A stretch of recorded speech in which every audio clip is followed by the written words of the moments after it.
Sistem manajemen pendidikan yang seharusnya diterapkan atau diberikan kepada peserta didik agar peserta didik tidak hanya mampu memahami materi secara komprehensif, tetapi juga mampu mengaplikasikannya dalam tindak nyata, dapat berupa sistem manajemen pendidikan yang di dalamnya terdapat usaha memanage peserta didik dari awal dia masuk sekolah sampai nantinya dia lulus sekolah.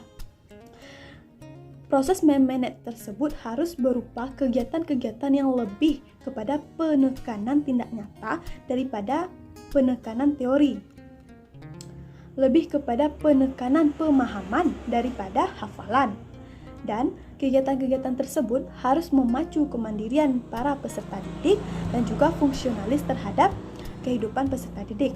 Selain itu, sistem manajemen pendidikan harus mampu merubah mindset peserta didik yang awalnya berpikir bahwa pendidikan itu hanya untuk sekedar memperoleh nilai di atas kertas, sekarang diubah kepada pendidikan itu ialah mengenai apa yang harus dibawa setelah menempuh pendidikan dan bagaimana penerapannya serta manfaatnya untuk kehidupan selanjutnya. Salah satu cara untuk merubah mindset tersebut ialah kita sebagai pendidik harus mampu merubah apresiasi yang sebelumnya ditujukan untuk nilai yang diperoleh setelah menempuh ujian tertulis, sekarang diubah kepada pengapresiasian terhadap perilaku atau penerapan materi yang telah dipelajari sebelumnya oleh peserta didik. Nah, jika itu dilakukan, maka cepat atau lambat peserta didik akan berupaya untuk menerapkan materi yang telah dipelajari tersebut dalam tindak nyata kehidupannya, meskipun hanya untuk sekedar dia memperoleh apresiasi dari gurunya. Jawaban soal yang kedua, belum meratanya kualitas pendidikan dapat disebabkan oleh beberapa hal, di antaranya tidak meratanya kesempatan pendidikan, mahalnya biaya pendidikan, budaya, sarana dan prasarana, kemampuan ekonomi, tidak seimbangnya akses pendidikan di antara desa-desa dengan kota-kota, serta masih ada pemikiran yang menganggap bahwa pendidikan bukanlah kebutuhan primer. Selain itu, sadarkah kita yang mengakibatkan belum meratanya kualitas pendidikan disebabkan oleh paradigma atau pola pikir kita sendiri? Kenapa demikian? Albert Einstein pernah berkata bahwa setiap orang adalah jenius, dan para ilmuwan telah membuktikan bahwa setiap orang memiliki potensi yang berbeda-beda. Lantas mengapa selama ini kita memaksakan anak untuk bisa menggapai prestasi yang sama dengan temannya? Sadarkah kita berapa banyak anak yang melawan arus mereka sendiri di kelas untuk mencapai gelar yang terbaik? Berapa banyak anak yang tidak mengenali bakat mereka sendiri, berapa banyak anak yang menganggap dirinya bodoh, bahkan percaya bahwa mereka tidak ada gunanya sama sekali. Jika kita analogikan, apabila kita menilai kemampuan ikan dalam memanjat pohon, tentulah si ikan akan menganggap dirinya bodoh seumur hidup.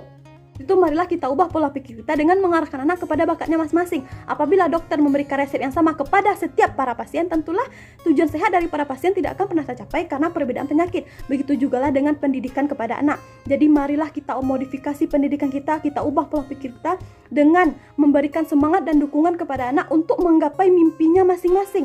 Dan berhentilah dari sekarang untuk memaksa anak melakukan apa yang kita inginkan dan memaksa anak untuk bisa melakukan apa yang bisa kita capai. Inilah dunia pendidikan saya, dunia yang tidak lagi memaksakan untuk bisa memanjat. Jawaban soal nomor 3, hubungan lembaga pendidikan dengan masyarakat memiliki hubungan timbal balik, saling membutuhkan dan juga saling menguntungkan. Kenapa demikian? Karena tingkat penentu kegagalan dan kesuksesan lembaga pendidikan adalah masyarakat itu sendiri. Sebab tingkat kualitas mutu lembaga pendidikan dinilai dari sejauh mana lembaga pendidikan itu mampu menampung aspirasi masyarakat. Oleh sebab itu, lembaga pendidikan memerlukan keterlibatan, kepedulian, rasa kepemilikan, dan dukungan dari masyarakat. Dan sedangkan bagi masyarakat, lembaga pendidikan adalah sebagai pemenuhan kebutuhan dirinya, yaitu kebutuhan pendidikan. Oleh sebab itu, untuk memenuhi kedua kebutuhan dari kedua belah pihak ini, maka dibentuklah sebuah bagian yang disebut dengan bagian humas atau komite sekolah, yang mana berfungsi sebagai penyalur aspirasi dari masyarakat dan sebagai penyalur dukungan dari masyarakat kepada lembaga pendidikan. Contoh kecilnya saja seperti ini. Semisalnya masyarakat di lingkungan sekolah merasa pendidikan di sekolah tersebut kurang optimal karena kurangnya fasilitas sarana dan prasarana. Untuk itu masyarakat meminta kepada pihak sekolah agar dilengkapi sarana dan prasarananya. Maka disampaikanlah oleh komite sekolah kepada pihak sekolah, dan pihak sekolah menanggapi bahwa hal tersebut bisa saja terjadi, namun terkendala oleh biaya. Maka untuk itu pihak sekolah juga membutuhkan dukungan dari masyarakat untuk memenuhi kebutuhan atau berupa dukungan finansial. Maka apabila hal tersebut bisa terpenuhi oleh kedua belah pihak, maka di sana terjadilah sebuah hubungan yang saling membutuhkan dan juga saling menguntungkan dengan kerjasama yang baik. Nah, dengan kerjasama yang baik tersebut, maka kendala yang dirasakan oleh masyarakat dan juga kendala yang dirasakan oleh lembaga pendidikan akan teratasi dengan baik. Nah, diharapkan untuk itu, lembaga pendidikan akan bisa menghasilkan sumber daya manusia, yaitu peserta didik yang dapat memajukan bangsa ini. Jawaban nomor 4, bagaimana pandangan kita terhadap pemimpin yang tidak memadukan visi dan misi, hanya mengandalkan kekuatan kepemimpinan, tetapi bisa juga mewujudkan manajemen pendidikan yang bagus. Tentunya agak sulit kita percayai, tetapi hal tersebut bisa saja terjadi karena pemimpin itu memiliki tipe kepemimpinan yang karismatik, sehingga memunculkan daya tarik dan daya pukau bagi para bawahannya. Nah, dengan karisma yang dimiliki itu, pemimpin bisa mempengaruhi para bawahannya dengan kepribadiannya. Apapun yang dianjurkan dan diucapkan oleh pemimpin akan dilaksanakan oleh para bawahannya. Nah, pemimpin tersebut akan dicintai, disegani, dan dihormati. Dengan rasa cinta tersebut, maka akan timbul semangat bagi para bawahannya untuk melaksanakan apa yang telah diperintahkan oleh pemimpinnya dengan semaksimal mungkin dan berusaha untuk tidak membuat kesalahan demi menyenangi pemimpinnya ini.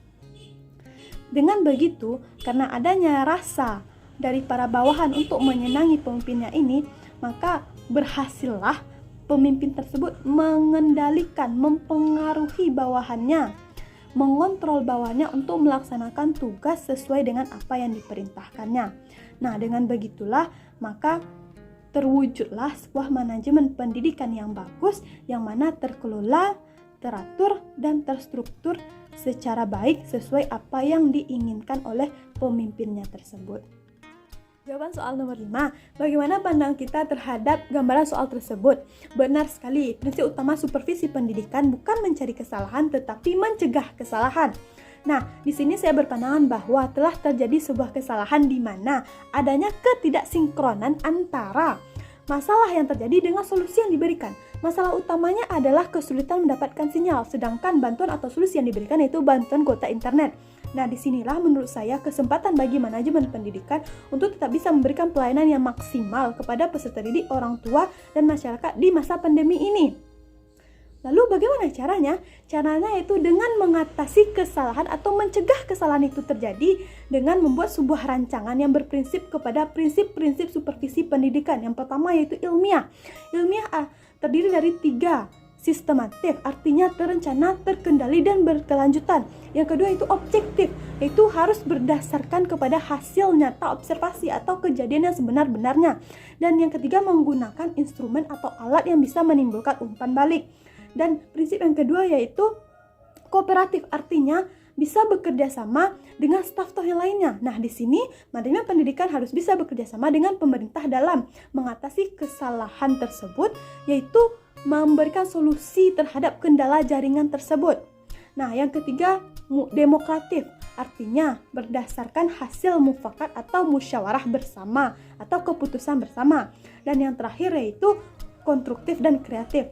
Setelah rancangan tersebut berhasil dilakukan dan telah didapatkan solusi dalam kendala jaringan tersebut, maka yang terakhir yaitu manajemen pendidikan harus mampu meningkatkan inisiatif guru dalam proses pembelajaran agar proses pembelajaran tersebut terjadi sekreatif mungkin sehingga peserta didik tidak bosan dalam melaksanakan pembelajaran daring tersebut.